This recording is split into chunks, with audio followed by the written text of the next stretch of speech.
Assalamualaikum warahmatullahi wabarakatuh.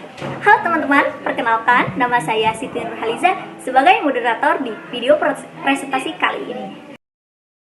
Kami dari kelompok 2 yang beranggotakan 4 orang. Yang pertama, Aura Anissa Hermana Putri dengan NPM 212171017. Yang kedua, Hanifah Husaini dengan NPM 212171087. Yang ketiga, Siti Nurhaliza dengan NPM 212171134. Yang keempat yaitu Zulfa Sapitri dengan NPM 212171011. Pada kali ini, kelompok 2 akan mempresentasikan tentang peradaban Yunani kuno dan kebudayaannya. Materi yang pertama yaitu kelahiran yang akan disampaikan oleh saya sendiri.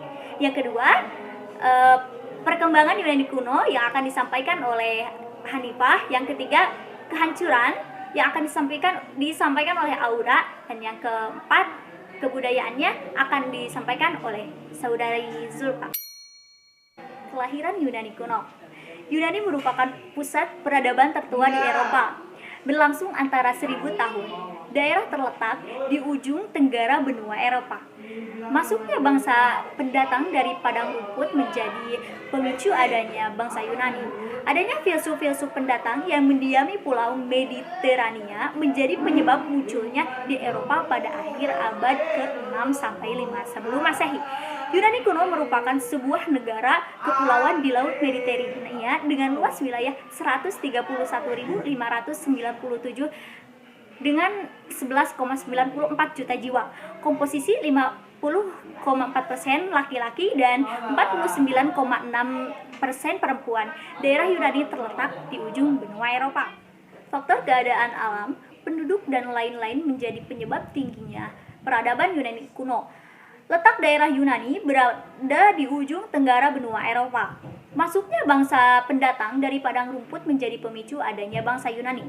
Bangsa-bangsa pendatang merupakan rumpun bangsa Indo-Jerman dikenal dengan nama bangsa Hellas. Hellas sendiri terdiri suku bangsa Duria, Asia, Aeolia, dan Ionia. Yunani daratan cocok untuk pelabuhan karena terdiri dari beberapa pegunungan. Daerahnya yang terpecah-pecah, pantainya berteluk-teluk, dan airnya yang tenang. Sementara itu, Yunani kepulauan berada di Laut Aegea. Daerah ini terdiri dari pulau-pulau. Di antaranya, pulau-pulau tersebut terdapat Pulau Kreta, pulau yang menjadi awal perkembangan kebudayaan Yunani adalah Kreta. Perkembangan Yunani kuno. Istilah Yunani kuno sendiri diterapkan pada bangsa Yunani kuno. Daerah Yunani kuno itu memiliki daerah berupa daratan, lalu selebihnya berupa jazirah. Nah, pada masa ini Yunani terbagi menjadi beberapa polis. Polis itu merupakan kata lain dari negara atau kota. Lalu di setiap polisnya sendiri itu memiliki sistem pemerintahannya yang berbeda-beda. Maksudnya memiliki sistem pemerintahannya sendiri. Pada masa awal filsafat, Yunani memiliki 3 filsuf, yaitu ada Thales, Anaximander, dan Anaximenes. Lalu pada zaman keemasan, Yunani memiliki filsuf besar bernama Athena. Nah, Athena memiliki kaum yang dinamakan sofis, karena Athena memiliki pemikiran yang sofistik. Masa Hellenitas dan Romawi. Masa ini tidak terlepas dari Raja Alexander Agung yang mampu mendirikan negara besar di seluruh Yunani. Nah, di Yunani sendiri terdapat aliran pada masa ini, yaitu Stoicisme, Epikurisme, Skeptisisme, Elekstisisme, dan Neoplatonisme. Kehancuran peradaban Yunani kuno. Kehancuran peradaban Yunani kuno ini disebabkan oleh munculnya Perang Peloponnesos pada 431 sampai 404 sebelum Masehi.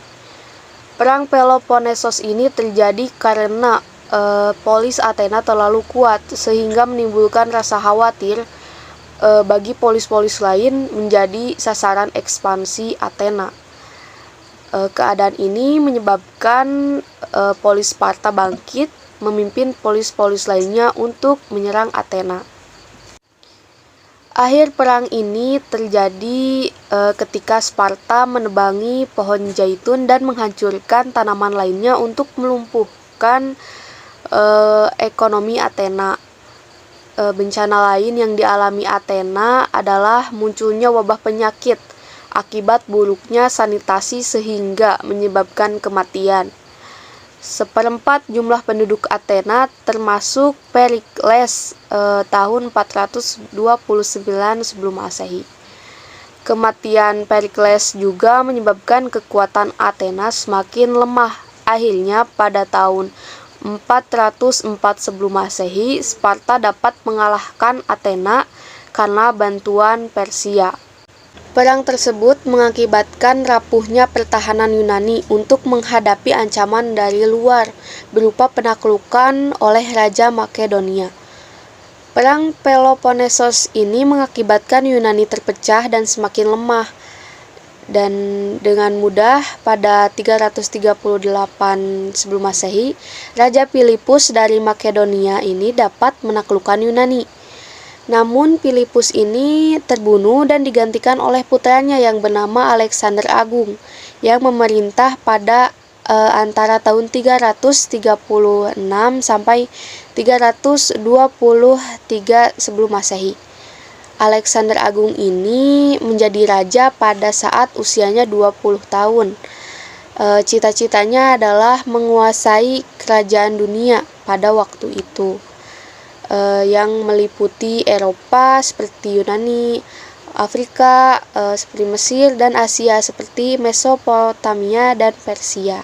Untuk mewujudkan cita-citanya ini, Alexander Agung memimpin pasukannya melakukan berbagai penaklukan. Setiap daerah yang diduduki, raja menganjurkan prajuritnya menikahi putri setempat. Alexander Agung menikahi Rosana, putri Raja Darius III dari Persia. Juga putri Persia yang lain bernama Stateira. Di wilayah kekuasaannya, raja memadukan budaya setempat dengan budaya Yunani, sehingga lahirlah budaya baru yang disebut Helenisme. Alexander Agung juga membangun kota-kota di wilayah kekuasaannya, yang diberi nama Alexandria, dan didirikan pula perpustakaan di tiap kota tersebut. Salah satu kota Alexandria masih terdapat di Mesir hingga sekarang. Kebudayaan Yunani kuno. Pada peradaban Yunani sendiri memiliki berbagai kebudayaan, yaitu berupa arsitektur, seni patung, dan seni kerajinan. Arsitektur ini didapat di istana besar di Knossos. Tak hanya itu, kebudayaan Pulau Kreta juga disebut sebagai kebudayaan Yunani kuno. Kebudayaan Kreta disebut kebudayaan Minos, yang artinya Raja Pulau Kreta. Kuil Zeus, kuil Parthenon, dan kuil Artemis, serta filsafat-filsafat seperti Socrates, Plato, Aristoteles merupakan hasil kebudayaan Yunani. Sastra juga termasuk ke dalam kebudayaan Yunani kuno.